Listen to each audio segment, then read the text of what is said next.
ngasi sumayam gidamakta kanagumba magi punsida asengba thokiba wari haiba tareko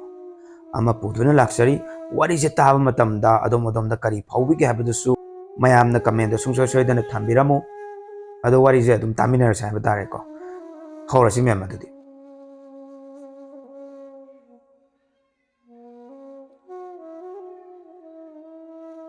aigi thamoida tariba awaba phawriba chaina mayam je khara khajik tang oiragasu कोक पंगमगद्रा हाइदना मयामगी मफमदा वारिसि लिथोक्सबनी आई सागी मिंग लेफम अमदि नुपादोगी मिंग लेफम आई लोइना लोचरगे आई 2018 दा कोजमना लौबा एग्जाम थाकी एग्जाम लोइख्रब मतुंग हाइडोक्ट्रिंगेगी मरक्ता नोंगमा खंगहौदना आइगा स्कूल अमतदा तमिनरक्पा इमानबी अमदि मचेगा तौरगा अखोइदा लाखी स्कूल तमिनरिगे मतमदा इबानी सेक्शन सु पुनखिदे कौसु कौनरक्ते आइना ngakkiba कईगनो माना लाइसे हाइदन मदुगी मतुंग नुमित खरानी लेरगा आइंगोंदा नुपादुना प्रपोज तौरके मागी ममानाबा आइगी स्कूल पुन्ना तमिनरक्पा इमानबा अमना फेसबुक ता आइगी येक करीनो ना हंगलके आइना खल करीगनो माना आइगी येक हंगलैसे हाइदन अदुगा नुपादुना हंगहनबा ओइरमकी नुमित खरानी गी मतुंग दा मागी वादो आइना एक्सेप्ट तौकी इबानी खंगनरे नुंगसिनरे मोइगी इमुंग मनुंग अमदी अखोइगी इमुंग मनुंग पुन्ना है बतारे इबानी की मरी से खंगनरके मोइगी ममा बाबानसु आइबु याम लुना तौबिकी इबानी खंगनरक मतम खरा लेरगा सिक्किम दा कल्चरल शो अमदा जगोय उत्पा चतखिबने मदु चतखिब मतुंगदगी मागी मोंग मतौदा अहोंगबा अवनबा कया अमा लापा उरखिबने कॉल निंगथिना तौरक्तबा मेसेज थारक्तबा आई अदु पावबोदा मा मिरमदा लैबनिना थबक चिलंबा कोइबा चलंबा या हाइदुना खंदोकलम मोइना सिक्किम दा लैरिंगाइदा नुपी अमगी फोटो WhatsApp ते स्टेटस थमलके नुपासिना आइना खनके ममानबी ओरंबसु याइदा हाइदन मोइना मणिपुर थोलप निमित अदुदा WhatsApp स्टेटस अमा थमलके नुपीदुगा मागंग हांकै नक्सना लेरमगा लामना खरानी खनबगी मरम आइना मंगोंदा हंगे कैदौरगे कनादनो हारिदो हाइदन माना खुमके इचे अमा मंगोंदे यामना लूना तौबा माना नारगसु सेवा अदुम तौबीबा अमा लैये मोइगा लापनारानी खनबगिनी हाइदन हाय आइसु अदुम चुम्मबोय निंगदना मखा करिसु तारुद्रे मागी नेचर अहोंग सुम उरकपदगी आई चिंगनरके माना नोंग हंगे अहोंदा मागा कायनाबा ngamgadra हाइदन आइना कैदौबा यावरगे कैगी कायनादोइनो न हंकी नमितुदा माना मागी अरुटपा लेरंबसिंगदो लोयना हाइदोरके नमितुदा आई लाइरिक पाफम कादा याम लोना पेना कपचके ngasi नुमित अदु आई कावबा ngamdana wakalda tattana niksingle मीगी नुक्सिनबदुदा येटपा पामदुदबगी आइना नवानी फजना नुक्सिनारो हायरगा मंगोंदगी लापथोके अदुबो आई माबु कावबदी ngमखिदे मतम खरा लेरगा मा आइगी नाक्ता अमुक हंजलके हेना नुक्सिनबसु हेनगलके मागी गाड़ी लेरमदे आइना मोइरोमदा चटलगा अदुम उनके मयामनादी खनखिबसु याइको इकायबा खंगदे हाइदना मसि पुनमक्सा माबु नुक्सिरुबगिनि हाइना हाइनिंगी मागा आइगा खंगनखिबसा चही मंगानी मसिगी मनुंगदा मागा लोइनबसिदाना अवाबने हेले अंगोंद आइगी इसासिसु यामना फत्ते चिपे चिपे नाबा तोयना तवय नोंगमा चिंगमैरोंगदा लैबा क्लिनिक अमदा येंखिरमे अदुदा डिप्रेशन ने हाइदुना हाइरकपने डिप्रेशन ओइरगदी खरा फबा कोकी डॉक्टर दा येंगसी हाइबदगिदी डॉक्टर लेनिन दा येखि आइगी अपॉइंटमेंट लौबा माना लोइना तौबिखि आइगी करिगुंबा थबक अमा तौबदा माना मतेंग पांगबिदुना त लाखिबने चही खरेनिगी मतुंगदा मागी यामना लुना तिनबा ममानबा अमना कोइरंबा नुपीसा ममानबदुगा काइनखि इबानी कोइबा चटपदसु नुपी अदुगी मनाक्ता अचापोट पिरुसि हाइन हाइबा माना आइसु इचम चमना मचा नुपी गुम खनबगिनि खंदुना करिमता हाइखिदेबा अदुम चटकी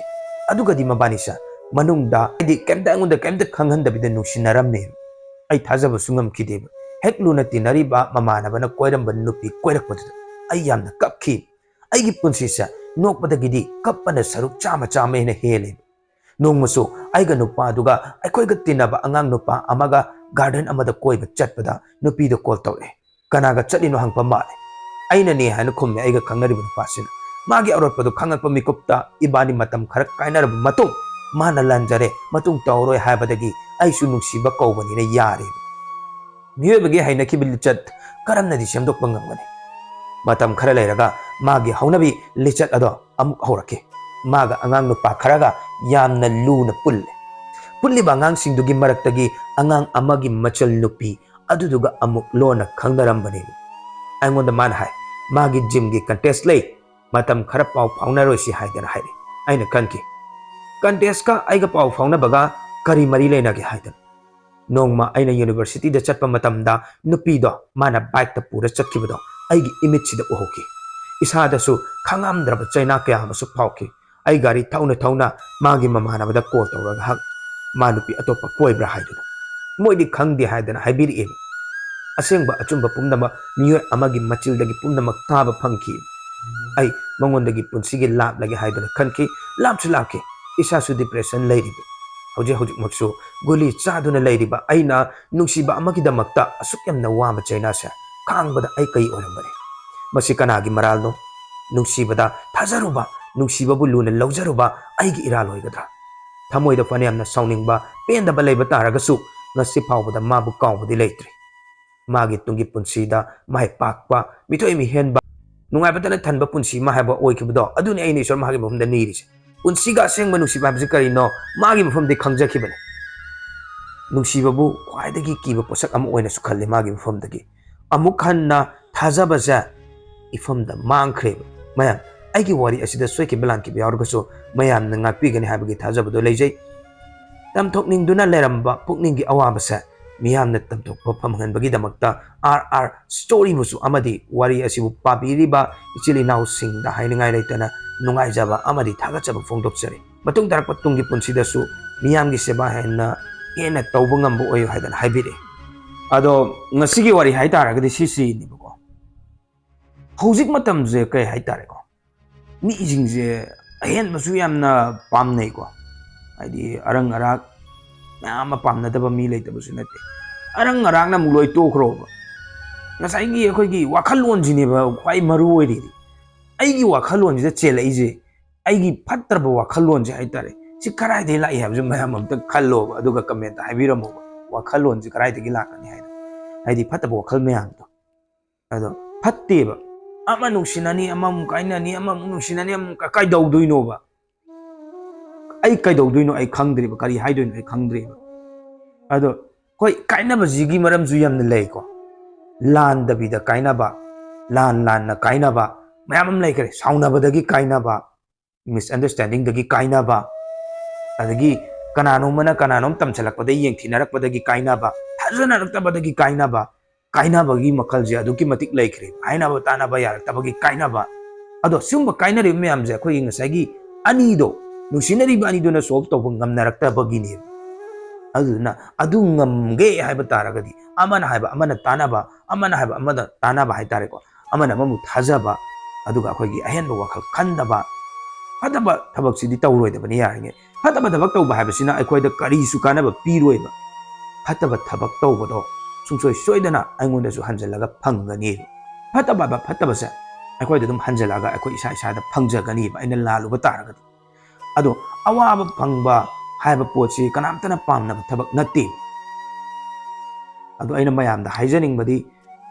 samlatna haitare ko fataba thabak sa yaringai di sung tau bidaba hana khangdringai da wakal tadringai da tawramena hairuga ju khanga kandadi tokpiro lepo ba adun kwai dei phaba oiga doine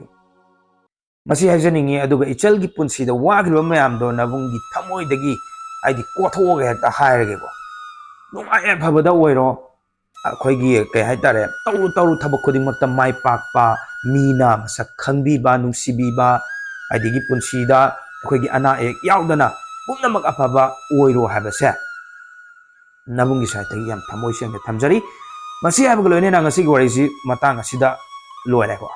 ado asigum laba aseng ba wari akhoi gi channels da hapa matamda koigi kanagumba amatagi mfamda sokadaba amadi kanagumba amatagi mfamda lana khanbagi wakhalon hapchabam ta leijade soigi belanki be yorga sumayamna sungsoi soidana ngapi gane habagi thajaba thamjari aduga asigum laba aseng ba wari akhoi gi channel da hapining bal leiraga su